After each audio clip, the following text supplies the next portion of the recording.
ਵਿੱਚ ਪਏ ਵੰਜਣ ਵਾਲੇ ਅੱਖ ਇਹ ਜਨਾਬ ਔਰ ਇਹ ਅੱਖ ਜਿਹੜਾ ਹੈ ਇਹ ਅੱਖ ਆਖਿਆ वेंदे ਇਹ ਨਾਯਾਬ ਥੀंदे वेंदे ਇਹ ਸਾਡੇ ਦੇਸੀ ਦਵਾਈਆਂ ਦੇ ਵਿੱਚ ਜਿਹੜਾ ਨਾ ਲੋਕ ਇਸਤੇਮਾਲ ਕਰਦੇ ਹਨ ਇਹਦਾ ਖੀਰ ਜੀ ਇਹਦਾ ਖੀਰ ਜਿਹੜਾ ਹੈ ਦੇਸੀ ਦਵਾਈਆਂ ਦੇ ਵਾਸਤੇ ਇਸਤੇਮਾਲ ਕੀਤਾ वेंदा है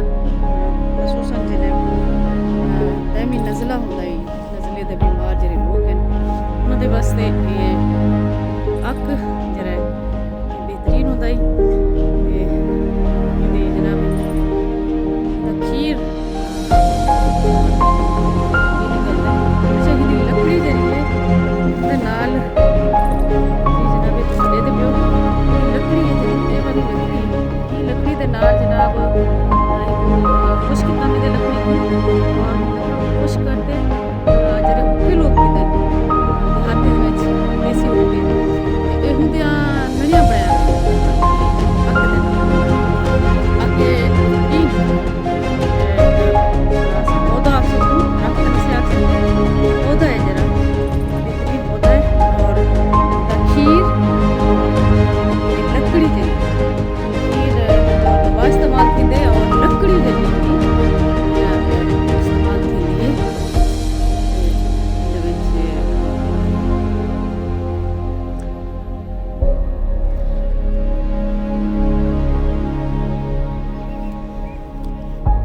अगर तरोड़िया वने तो डंडी दे विच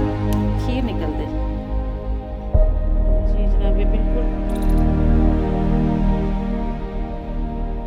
पे ना बकायदा इंदा खीर निकलते और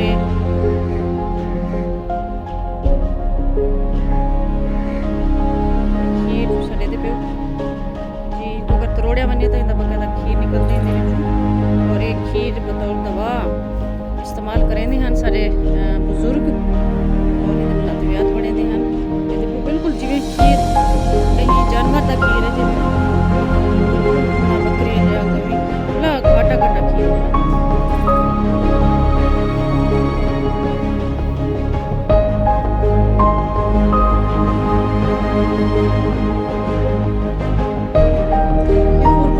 होता है खुद ब खुद बंदे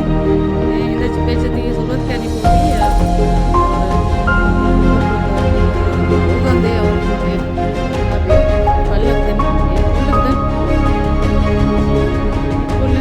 और एक खिड़दन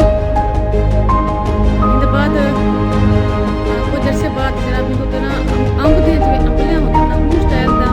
फल लगते और वो फल अगर असां पकवेंदे जेह्ड़े तो उनको कड्डो तां उंदे विचों सराइकी चाहते हैं नानियां ते जेह्ड़े ना एह् नानियां बढ़दे हैं उड्डरदे न और बाल बड़े खुश थी इंशाल्लाह अगर वो भी मौसम में जैसा तो कुछ ज़रूर निकले सुना एक अख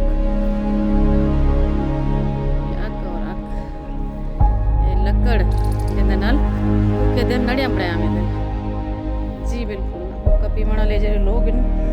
पता है कि क्योंकि एक तो लकड़ जरिए ये बड़ी हल्की होती है और भलाई पोली होती है अंदर खोखली होती है और उनको अंदर थोड़ा थोड़ा इनके अंदर एक जाला टाइप होंगे और वो कढ़िया में लोहे की सीधी सिलाई नाल बाद जनाब कहीं काबिल थी के और वो लोग आदन के जनाब क्योंकि कड़वाहट होती है जरासीम कुछ है इसी वजह नाल मुक्का पीवण वाले लोग ने गले या उन्हें बीमारी का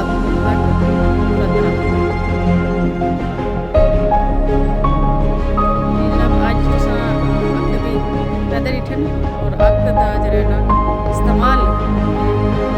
घट हो के पता है कि जनाब ये अग इतना कारामद है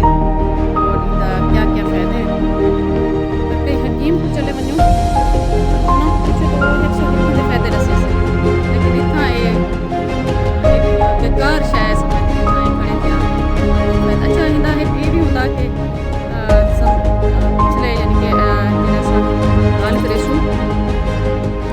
देसी दवाएं के हवाले नाल जेह्ड़े सारे बुजुर्ग होंगे अगर कहीं मल्ला होंदा है मल्ला ओहदा फोड़ा निकलता है ते या गले सुज वेंदे हैं अजकल तो इन्फेक्शन थी वेंदे और उनके वास्ते अद्वियात महंगी महंगी अद्वियात मिलते हैं इंजैक्शन मिलते हैं लेकिन पहले जेह्ड़े होंदे हैं वो आखदे जनाब अगर तुहाडा गला खराब थी गए और जेह्ड़ा ना खुल गए तुहाडा सुज गए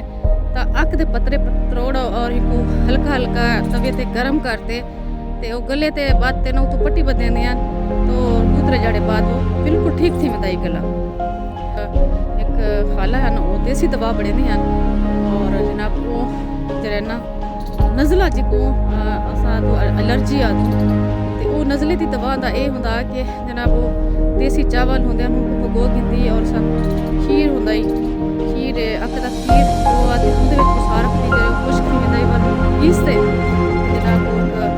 पूड़ी बनेंदी है यानी कि नसवार बनेंदी है और नसवार सारे सदका बतौर सदका जारिया तौर पर वो देंदी है और वो चूड़ी नसवार जरा भी बंदा नंगे च गिंदा उनका नज़ला जगर बंद होंदा तो खुल वेंदा अगर